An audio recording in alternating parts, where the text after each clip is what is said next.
I'm Jen Rico, and I'm your host for today. I have a special guest that I'd like to introduce you to. His name is Charles Denny, and he's our DT Alley handyman. So I say that with a little bit of hesitation because you're more than a handyman, correct? Correct, yes. I do a lot of everything. So can you kind of tell us how you got connected to DT Alley? Like, where did it all begin, and like how are you part of that creation? It's like a friend of the people that you know as well. Right. And his best friend introduced me to you. There's just that alley, and I came here and I told him, yes, there's a possibility I can help you with all the problems and issues you have with repairing and fixing and fabricating, or actually making things. Just whatever you need done. Got it. So a lot of the things, if you haven't been to DT Alley, are built by hand, correct? And they're here for everybody to kind of experience. So the whole point of DT Alley is to have this ability to have the community come into an area and feel like they're really part of Las Vegas. So we have artists who've done art. We actually have what we call memory boxes, where you can play the piano, you can grab a book or leave a book. You're actually working on some new things right now. Can you kind of talk about what's coming in the future? I know we have a puppet alley and some confessionals. Can you kind of talk about your the confessionals is going to be opened. We just need to be able to make it secured so that it just doesn't become a garbage box, you know. But Right. It's a beautiful thing. I like the whole aspect and the thought of what's happening here. This is beautiful. Right. And being part of it actually is very, very fun.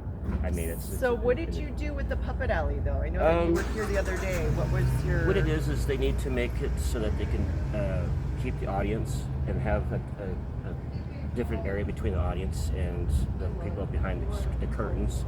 But it's not really, it's actually a curtain, but it's just where they can hide behind it, where they put the puppets up. Got it. And so I needed something that could be removed very easily and replaced and put in, just so they can access to the inside of the puppet box,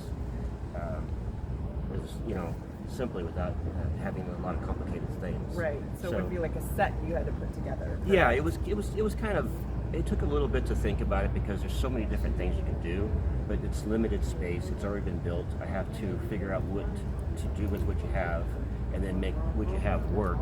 And it works out very well. I mean, I tried it a couple times. It works really well. And I think I don't have any puppets, but I can do this a little bit. Well, so that kind of foreshadows what's coming. So as you know, we've been working with LV Bar Stars for our community wellness as far as workouts. We've actually had some of the guys come on for our cooking show. And so as we've been posting, we've been showing you the mural that we're putting up behind us, actually on the other side of this container. And so Charles is going to help with putting up the pull-up bar, because we're going to have a pull-up bar, and eventually we'll have a dip bar so that we can have a community class once a week. And so that's our goal, is to open that up in March.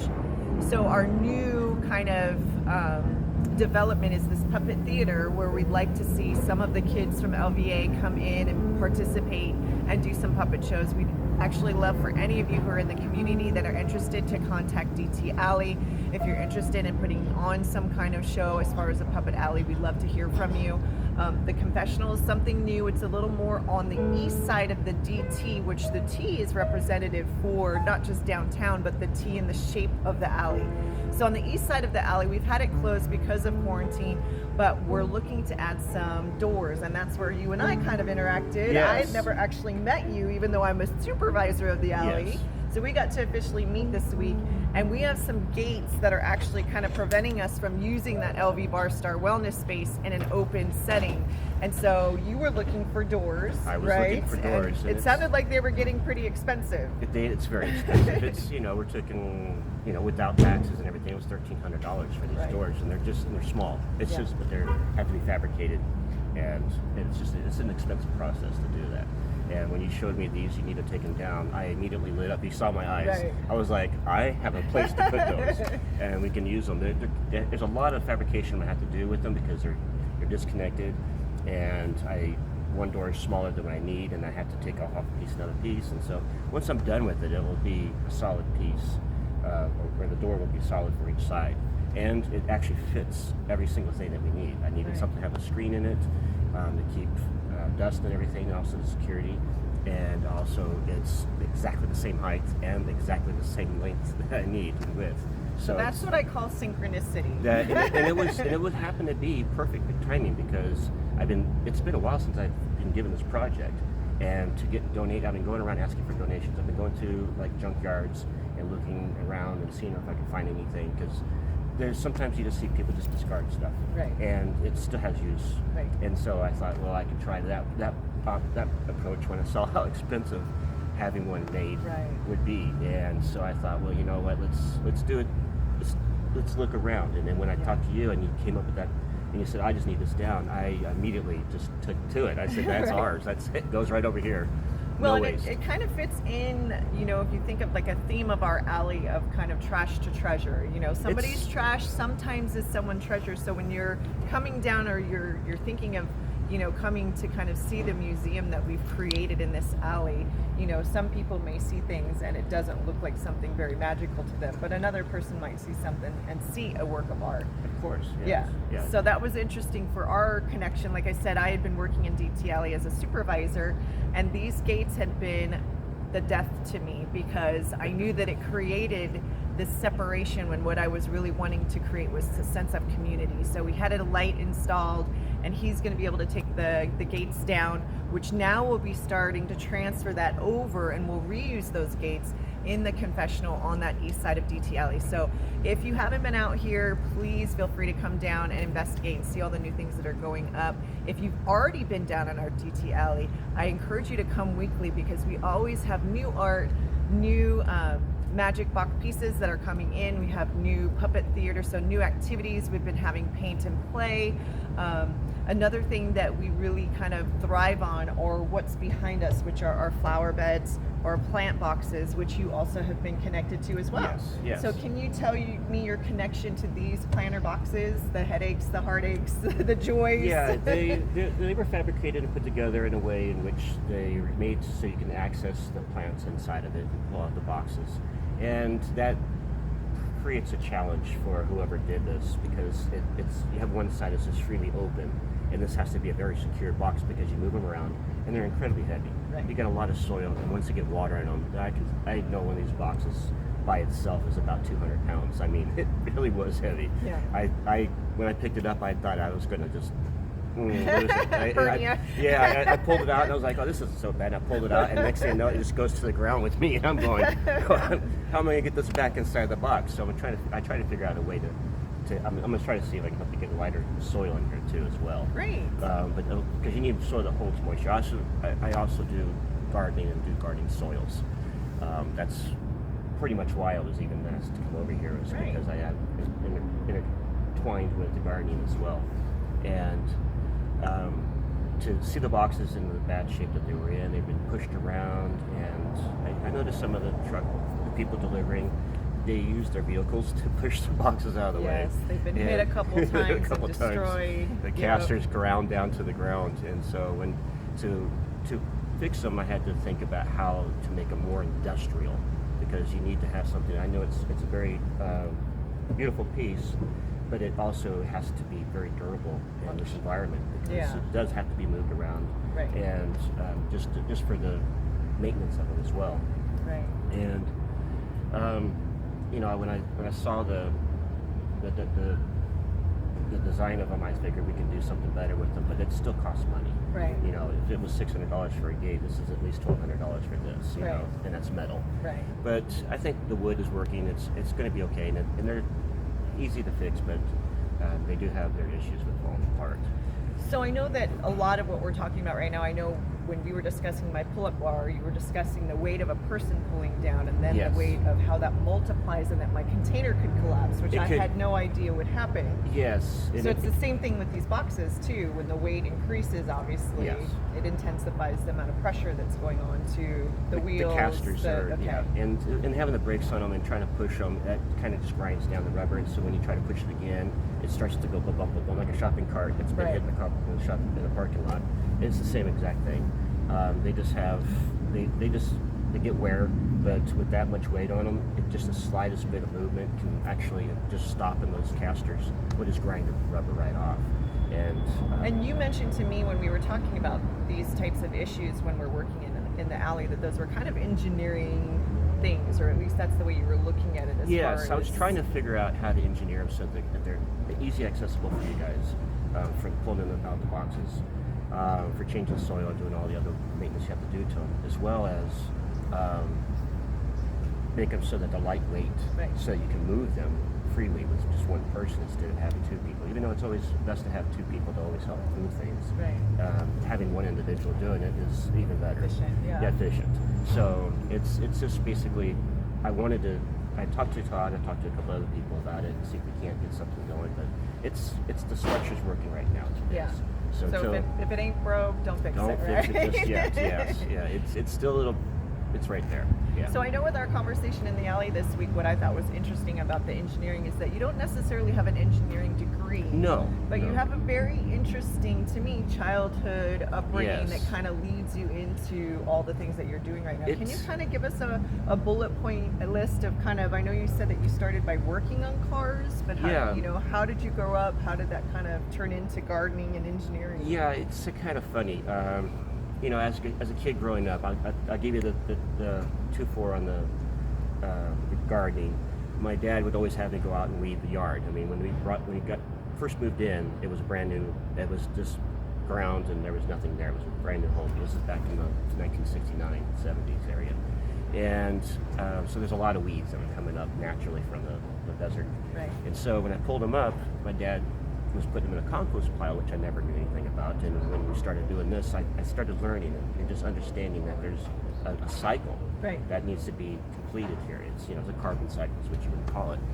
And so one day I took a bunch of the weeds and I put them in my sandbox and made a little racetrack with my little Hot Wheels.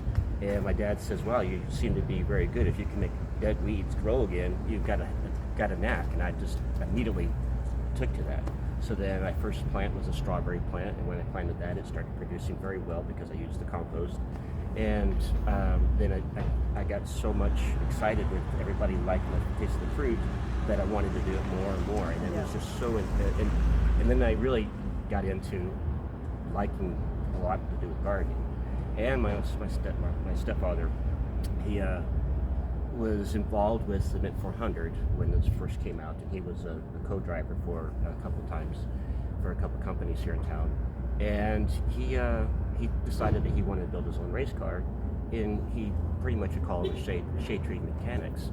And it was just it's silly because I'm 7 years old and I could fit inside of the car and take out parts and do things that was kind of difficult for him to do. Right. And so I ended up becoming a shade tree mechanic at 7 years old, and I started welding, acetylene torch and gas welding, and then I got into arc welding, and then got into more of fabrication with him, and building a race car. And we placed a lot. We did pretty good. We were called Hardway Inc.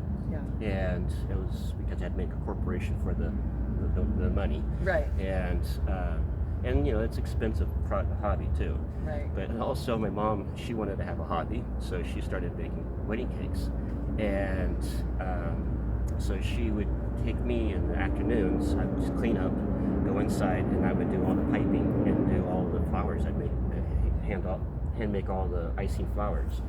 And so by 10 years old, most of my friends, they're playing and having fun and doing all kinds of different things. And when I tell them, and they didn't even know I was involved with the race car, because I didn't talk to anybody about it. Right. And making wedding cakes wasn't seemed to be a macho thing, A topic. to bring up with kids who are bullying each other and playing in kickball and stuff. Right. And so when people found out, they go, "Wow, you do a lot." And Right. I'm like, "You're only 10 years old." Yeah. Yeah. So. 2 trades already. Huh? Yeah, exactly, and mastered them pretty well. I mean, we made some beautiful wedding cakes. I mean, we had big wedding cakes. They had all the little islands and satellites and the fountains, and it was intense. It was really nice. When you But- were saying that even some of the flowers that you grew in your own garden, Yes. right? That you Yes. were creating as edible flowers on Yeah, the we would cake. use comfrey. I grow a bunch of comfrey, which is basically it's herb that has like a cucumber flavor to it. It's really good. It's kind of it's supposed to help healing. It's got some medicinal values to it. But the flowers, they hold their color and their shape very well. So we would take them and just dip them with a little bit of egg white, and then sprinkle sugar over them and then put them in a jar or a bucket, and just kept doing that layer after layer after layer. And then when we're ready, we just sift all the sugar out and then knock off excess sugar, and then we'd have these crystallized flowers that we place around the cake as well. And then we'd use fresh flowers from like violets and pansies. You can use a different, and little orchids sometimes. We would find those. They were kind of rare at the time, but when you did find them, they were really well. Everybody's like, "Oh, this is the most beautiful cake we ever saw." I'm sure. And I tried to mimic the flowers too when I was trying to do the piping. I always experiment and play, and my mom would have leftover frosting, and I would just try to do different things just to see what would happen. And we used them, and some of them were good, and some of them were really bad. But the good thing, right? yeah, the good thing was you can eat your mistakes. You know what I mean? I don't eat sugar anymore, and it's just because I lost You the ate point. enough, I ate enough probably. of it. I ate enough sugar when I was a kid. I was like, no more sugar, no more cakes. Right. But I'll make them. I make the best. My girlfriend tells me I make the best pastries and the best sweets ever, but I don't even taste them. I don't even know what they taste like. Sometimes I know how to make them, but I just don't even. It doesn't interest me, Yeah. Now, I know that you had some soil in the back of your truck the other day, and you Yes. were talking about soil. So I'm assuming when you get into gardening, it's not just about the plants; it's about It's the about soil. the foundation. Right? You have to really set up. If you're coming in straight with brand new gardening, brand new soils, everything's new. I create a soil that will actually work for the client. So what I'll do is I'll create a soil that has the perlite and the peat moss, which is a basis for most potting soils, but it's good for soil moisture absorption. And then what I do is I put some other products in there that actually incorporate with the soil, and I do it in bulk. Yeah. So we're talking yards at a time when I build this, and it gets a little pricey, but it's when you purchase soil, it's an investment. Right. It doesn't go away unless you make it go away. Right. And so as you just keep adding to it, and I always put it in so I can always continue to add more organics and more fresh soils. And it works really well. I mean, I've had horrendous success with my soils, and they grow everything. Now, I'm not a gardener, so this might be a little naive, but is it harder to grow in these kind of climates for you than it is in other climates? It's a challenge. Yeah, because a lot of people say, "Oh, we come from a place where I just toss the seed out the window and it grows, and I have these trees everywhere, and over here you don't have this." And I says, "Well, we live in a desert. Right. It's obvious. different. It's different. Right. Yeah, there's a lot of stress in the plants in the summertime with the heat." Because they don't get to move. They don't have any option to move like we can just get out and go into the shade. Right. So some people, when I talk to them, they have what I call microclimates in their yards. So one area of the yard will grow herbs or strawberries or blueberries or blackberries very, very well. And then some areas of the yard will grow tomatoes because they like the more sun and more intense heat and more light. Yeah. And peppers the same way. There's a lot of plants out here that really like the intensity of the sun. But when it gets too hot, just like anything else, they stress. So part of creating the soil, I incorporate like magnesium and zinc and the different other products into the soil, so that will help the plants like us. Like we need potassium and electrolytes. Well, plants do. They're pretty much the same as us, exactly down the road. Just as they don't need, their metabolism is slower or higher than us, depending on the type of plant it is. And they do need carbon. Sometimes I'll even find some plants where I have to put sugar into the soil to add carbohydrates, because plants, they need carbons as well as us. And it sounded kind of weird the first time I tried it, but it works. Because you always listen to people. Yeah. And you always listen, and someone has a great idea and it does work, and sometimes it's a myth and it can kill. So you got to be careful and just take it and just experiment and try. It's basically what it is, a trial and error. Right. But with the soils, I do incorporate a lot of out here. We have great soil or dirt, but because it's full of nutrients from all the mountains around us. And so it's a lot of minerals in there, a lot of calcium, a lot of everything. That's why we have calcification around pools and stuff in the walls. You see the white incrustation in the wall. But you have to break that down, and soil sulfur is one of those kind of products. So when you start looking to do all the stuff I've had to do, it's chemistry, like right on the money. It's all chemistry. Right. So you have to be able to know what's wrong with the soil if someone has an existing issue, and then if you can cure that, then you can help the plant. The plant, you can unlock, I call it unlocking the soil. Okay. And it's the values. Right. So the plant can actually absorb the nutrients much faster and easier without having to stress themselves just trying to find nutrients. And so if you can get into if I can see a soil, I got to the point now where I can just go up and grab a handful of soil, feel it, smell it, and I can almost taste it.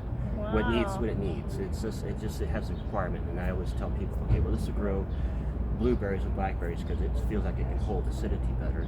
And then there's some plants that like a little bit more alkaline environments, so you have to be able to weigh them out. And here you have to put amendments into the soils. There's no there's nothing here right now, so we have to keep adding or take away or put other products in it that will help break down salts, because we have a lot of chlorine in our water, and chlorine is basically sodium, is part of salt. It's a sodium chloride. Chlorine is in the same family, so when it starts to build up around pools or around just from watering a lot, you have to be able to break that soil down so that the water cannot be absorbed, because it becomes a block to the plant, and the roots will start to die out and won't be able to attach themselves to the water molecules. So when I look at it, it's really intense for me. I love soils. I love gardening. It's been one of my favorite things to do all my life. And when I got older, I started getting into the business, and I thought, well, this is something. And then I started growing gardens for people and putting in raised planter beds and putting the irrigation system in and incorporating the soils. And a lot of people say, I want to use my soil. And I said, okay, we just need to put some amendments into it. Right. And it's been working very well. And I do have a lot of success. And the largest amount of tomatoes I've ever harvested was 900 pounds in one harvest. So it filled up my truck. Holy cow. To the point where I was like, I'm going to crush these tomatoes before I can even get them to the market. And I do sell them to the farmers market, the local ones here. And they buy it. Even with green tomatoes, they bought my green tomatoes, which is really nice. And then all my peppers. And I had hundreds of peppers. I don't know how many pounds, because they're so light that there might have been maybe 100 pounds of peppers that filled up my truck as well. So. Now, I think that you had mentioned to me and one of my porters about how there was a special way that you can create the soil to make things grow faster. It's not actually faster. It's what it is it's what I start creating is a symbiotic relationship between the soil and the microbes in the soil. So there's bacteria, there's plant foods that you get out there right now that have these already in the food. And what I do is I'll find a garden that needs this type of amendment. And because if you have too much of it in the soil, it's not really that good. If you don't have enough of it, it's not good at all. So what I do is incorporate it. It's basically what do you call it? Mycorrhizomes, basically, so put it that. But it's fun. It's the same thing that makes mushrooms grow. Oh, okay. Yeah. Yeah, So this is what you were talking about. Yeah. And so it's the same. I feel it. I'm starting losing my words here, but it's whatever, how the mushrooms, they don't have a root system, but they actually are combined with the soil. Right. And what they have is I'm trying to get those words out. I'm sorry. Excuse me a second. Well, I'm just going to go to the basis of it. When you plant the trees or the plant in the soil, the roots will combine with this mycorrhizomal fungi, and the fungi grows very quickly. It will grow rapidly because especially if you have a lot of nutrients in the soil. And so with a lot of organics, they'll grow like a foot a day. So that's a lot of, but it's really small little root kind of a thing. So not really roots, they're actually a living plant. Right. And when the roots from the plant gets touched to it, they became symbiotic. They attach to each other, and one will give sugars to the other, and the other will give moistures and nutrients to the other. So they live together. Right. And that's what just happens with, that's how nature actually works in real life. Like I was telling you before, the largest organism on the face of the earth is the same type of fungi that lives between the Northern California and Washington states, that goes all the way through Oregon, and they're connected underground through this whole network of roots. Which we had compared to the movie Avatar, right? We had did, used we that did. as like, Yeah. for someone like me, a layman, we understand that in more of like a movie sense of that the Yes. roots or the soil or whatever's growing in it has this sense of communication, this sense of 1,000 connection. miles, and they've showed studies where they've done it was like 1,000 miles where they can sense a forest fire in one part of the country or one part of the state all the way up into Washington State. So it's crazy, and it's within minutes. It's really quick. So when I heard that study, I was like, it definitely brought the Avatar things up, because it is like the whole environment is alive in a way we don't even think about. We're walking across it like it's dirt, right. and yet it's a living organism underneath us the whole time, and the earth is actually alive. Well, and you had mentioned that, we had started in nature.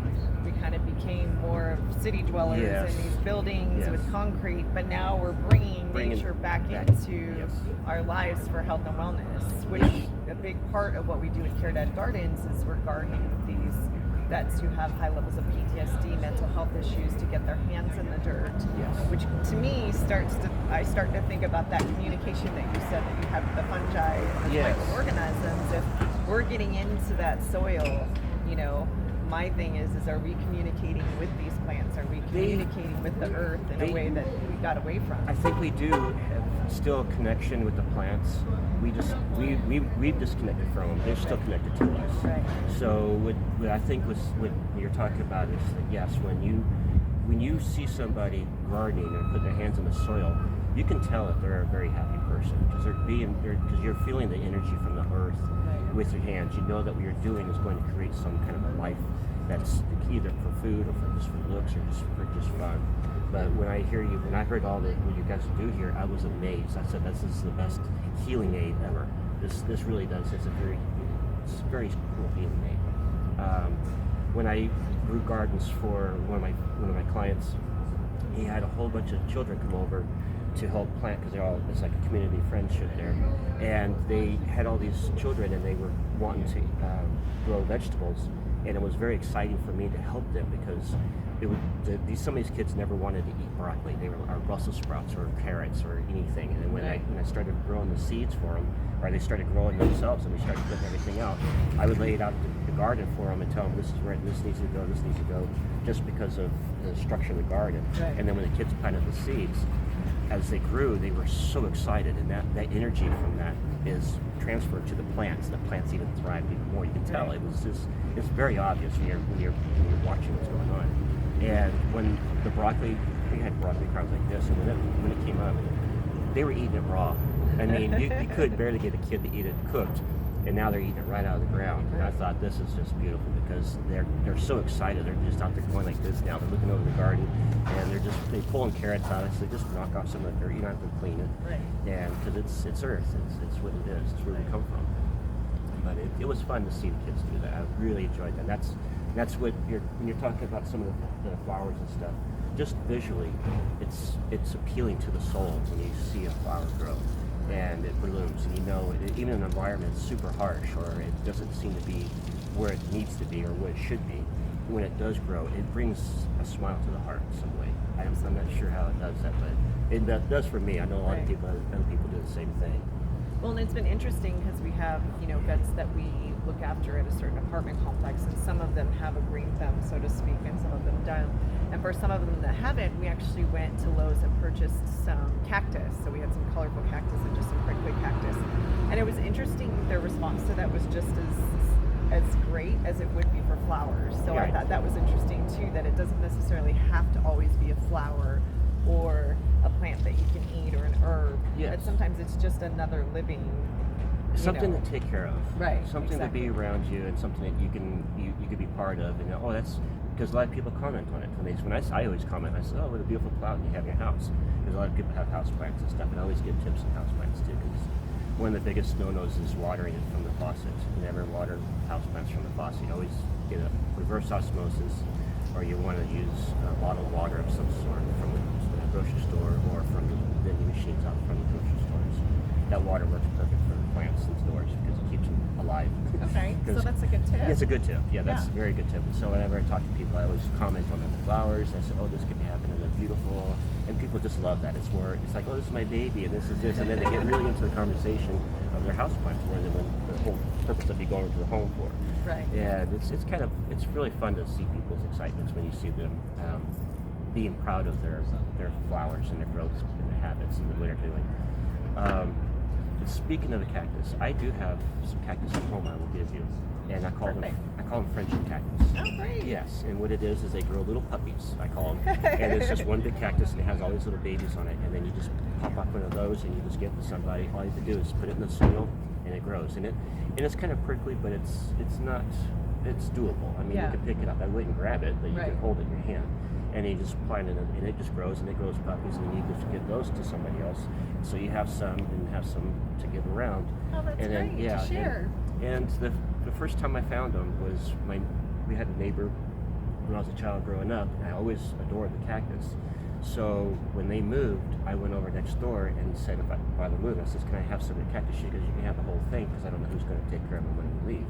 So I just took one and grew it, and it grew puppies, and then I took those and I grew more from them, and then I had a bunch of them, and then my grandmother came down from Florida, and we gave her one, she took it to Florida, and over the years of me moving and me getting older and having children and moving to life, they kind of got lost in my life. I didn't know what happened to them, and all of a sudden one day I had to go to Florida and to see my grandfather, and I saw the cactus sitting out front, and I was like, oh my God, that's the cactus. And it had little babies all around it. So I thought, well, maybe I could take one home.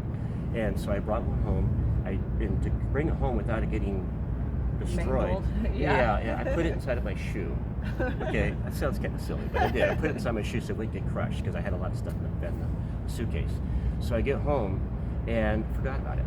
And it was there for probably about a year. My goodness. Yeah, I know. And the only way I knew it was in my shoe is I went to go put my shoe on. Oh no! And it stuck to I didn't know what. The first thing that goes to your mind is scorpions. That's the first thing I would have thought. It was like, oh, what did I just stick my foot into? And when I pulled my foot out, it was stuck to my sock. And I'm going, oh my God, here it is. Yeah. And I thought, oh my God, I even forgot about that. So I took it and I planted it, and it grew and it grew and grew and grew. And now my mom has some, and everybody's got it now, so I'll give you one too. Oh, that's great. And it's from the one from originally that went all the way across the country, then flew all the way back, and then it's got some history. It got history and some mileage on it. My God, it's a traveling cactus. Right. And another thing that was really cool is that I was working for a friend of mine, and I went to one of his jobs, and I looked and I saw the cactus. I said, because you don't see these cactus very often. They're not very common for some reason.